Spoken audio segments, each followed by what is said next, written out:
Goes all the way to Washington, D.C., huh? Goes all the way to Washington, D.C. I don't know. Yeah, you Homeland Security? No. Yeah. How far have you taken this? Down to, how far have you actually ran a load?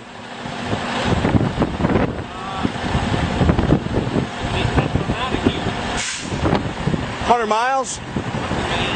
Up to Maine? No shit. How many miles do you think that is?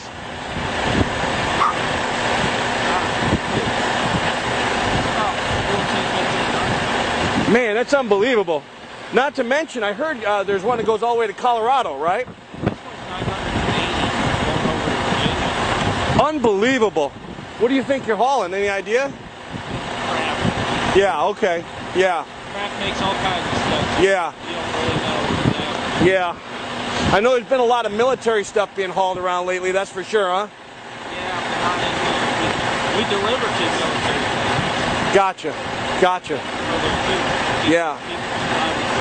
Yeah. Yeah. Well, I appreciate I heard that's water supply, food supply, everything's in there. Huh? Yeah, unbelievable. But you don't get no cell phone for service. No. Peace, brother.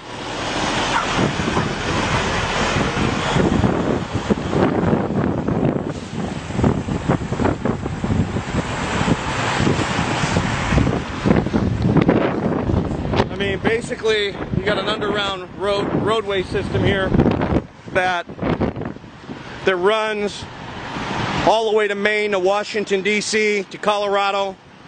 It's fully stocked. It runs completely underground.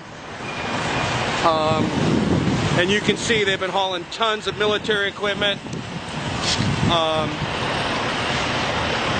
You know, they're stocking all these bases. Now, the other thing is the railroad system here is also very strategic. They're bringing in boxcar loads and they're dump shipping here, and they can really deliver to all these locations, which these locations go all the way to Area 51. These locations go all the way to Washington, D.C. There's access underneath the White House to this location, okay? So this is a strategic location, which is really the new command center for the Illuminati and the United States government. Well, forget the United States government. This is a headquarters for the Illuminati. This is where they'll ship most of their supplies. When they go underground, they can stay underground for quite some time. And this is stocked with food, water, everything they need. It's an underground city. So this is the north entrance, and we're going to go see if we can do some more digging.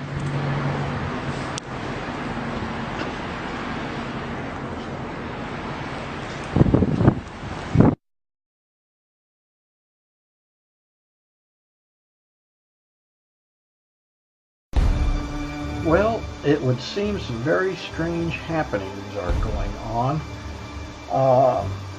First, I remind you to go back in history and remember Donald Rumsfeld's comment the day before the attack of 9/11, where he said that the Pentagon had lost $2.3 trillion, and then just fortunately, then the Pentagon was destroyed the next day on 9/11, 2001.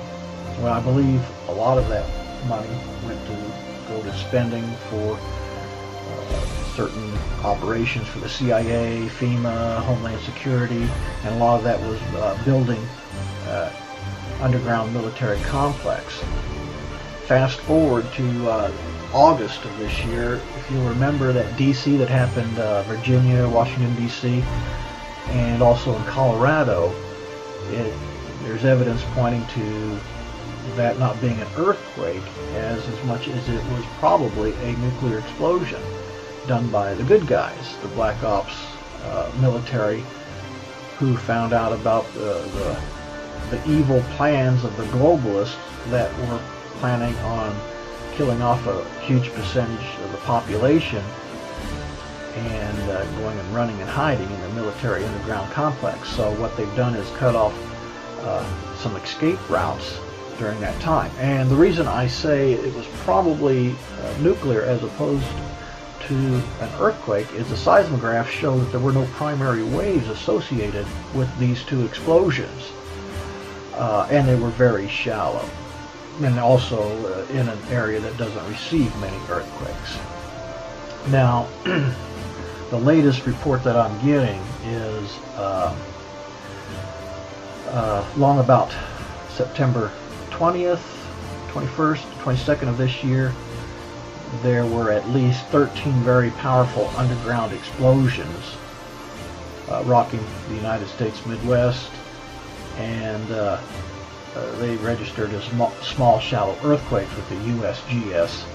Many of the underground high explosive detonations registered as 2.6 magnitude earthquakes. So what they're saying is the U.S. military is sealing off the tunnels so that the globalists and the U.S.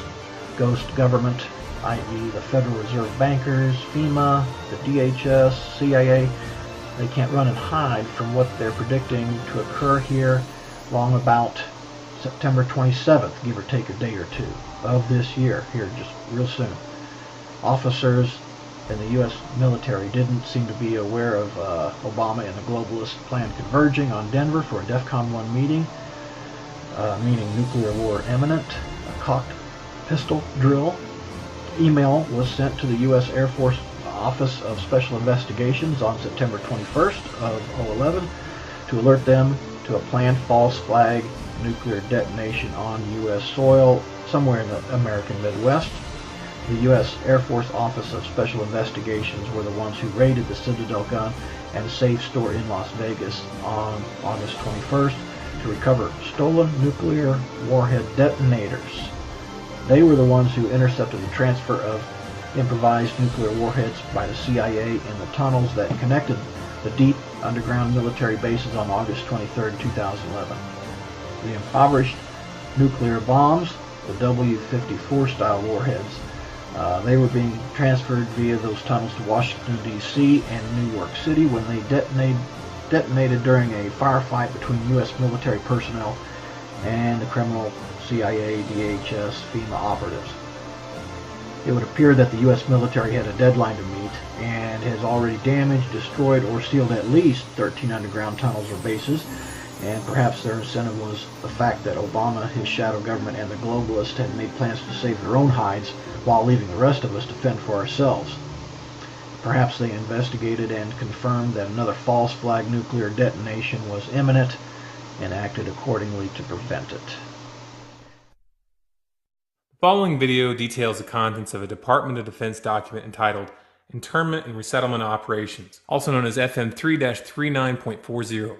The document is 325 pages long and it is signed by Joyce E. Morrow, Administrative Assistant to the Secretary of the Army. It was created in 2010, however, has just been recently leaked to the public via the internet and can now be downloaded from multiple sources. In the description below, you'll find a download link for the document. I strongly encourage you to download it yourself and to verify everything that's being said here. The document outlines military procedures for internment and resettlement of civilians, and it describes the layout and the administration of these internment camps. It clearly states on page 38 that it applies within U.S. territory, and it specifically addresses the detainment of U.S. citizens, as is indicated by the identification procedures for new prisoners on page 146, which states that social security numbers are to be recorded alongside their photograph and fingerprints. Included in the list of organizations which may be involved in these internment operations are the Department of Homeland Security, FEMA, the Department of Defense, and the United Nations. On page 56, the document outlines the responsibilities of psychological operations officers within the camps, among which it states that a PSYOP officer develops and executes indoctrination programs to reduce or remove antagonistic attitudes and identifies political activists. On page 281, the document goes into more detail regarding the role of psychological operations within the camps, specifically in regards to pacifying the population and ensuring cooperation. On page 238, it gives the conditions for the use of deadly force in such camps. Among the justifications for lethal force, it includes to terminate an active escape attempt. That point right there should make it clear that these camps are not benevolent disaster relief type facilities. On page 244, the document calls for the use of snipers during riots to, quote, scan a crowd and identify agitators and riot leaders for apprehension and fire lethal rounds if warranted. On page 260, it shows the basic layout for a facility focusing on detainment. It is depicted with interrogation areas, tribunal areas, and mortuaries. Each detainment facility is designed to hold 4,000 prisoners, and they are depicted with multiple levels of barbed wire separating compartments within the facilities, with a double barbed wire fence enclosing them, and watched over by 24 guard towers. On page 261, the document depicts the layout for what they call civilian resettlement facilities, which are designed to house 8,000 people. Though it uses the word resettlement, the plans show multiple levels of barbed wire dividing the sections of the facility, with double barbed wire fencing on the outside, as well as 16 guard towers. On page 262, the layout for facilities designed for what they call non-compliant prisoners is shown. These camps are designed to hold up to 300 prisoners, they have 3 interrogation centers, and are guarded by 13 guard towers. Now, if there's any question whether these plans are active or just theoretical, this should be settled by the fact that the U.S. Army has been running ads for job positions in these camps since 2009, and apparently, they're still hiring. Once again, if you look in the description, you'll find all the links you need to verify this information.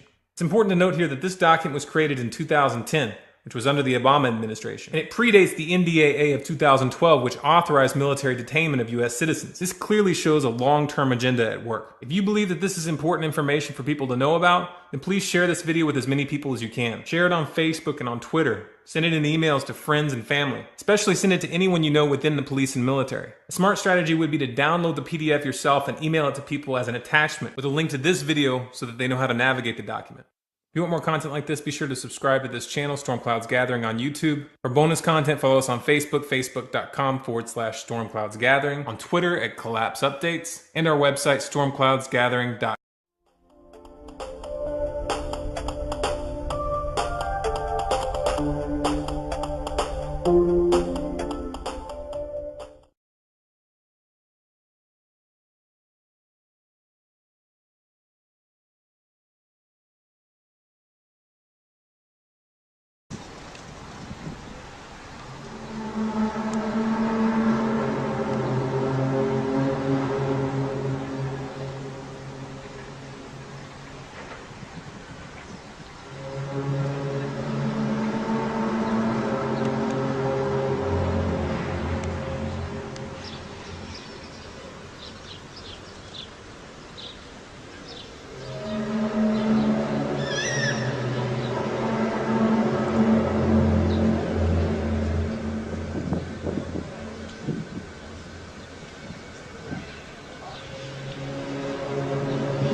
goes all the way to Washington, D.C., huh?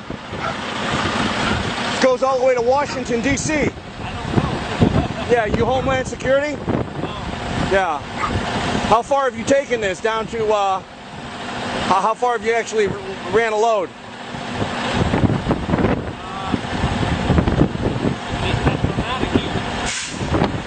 Okay, yeah. Craft makes all kinds of stuff. Yeah. You don't really know exactly. Yeah. I know there's been a lot of military stuff being hauled around lately, that's for sure, huh? Yeah, we deliver to military. Gotcha. Gotcha. Yeah. Yeah. Yeah. Well, I appreciate, I heard there's water supply, food supply, everything's in there. Huh? Yeah, unbelievable. But you don't get no cell phone service. No. 100 miles?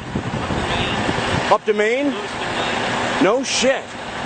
How many miles do you think that is?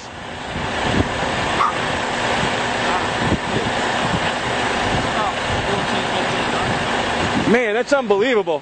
Not to mention, I heard there's one that goes all the way to Colorado, right? Unbelievable. What do you think you're hauling? Any idea? Yeah, okay. It runs completely underground. And you can see they've been hauling tons of military equipment. You know, they're stocking on these bases. Now, the other thing is the railroad system here is also very strategic. They're bringing in boxcar loads and they're dump shipping here, and they can really deliver to all these locations. Peace, brother.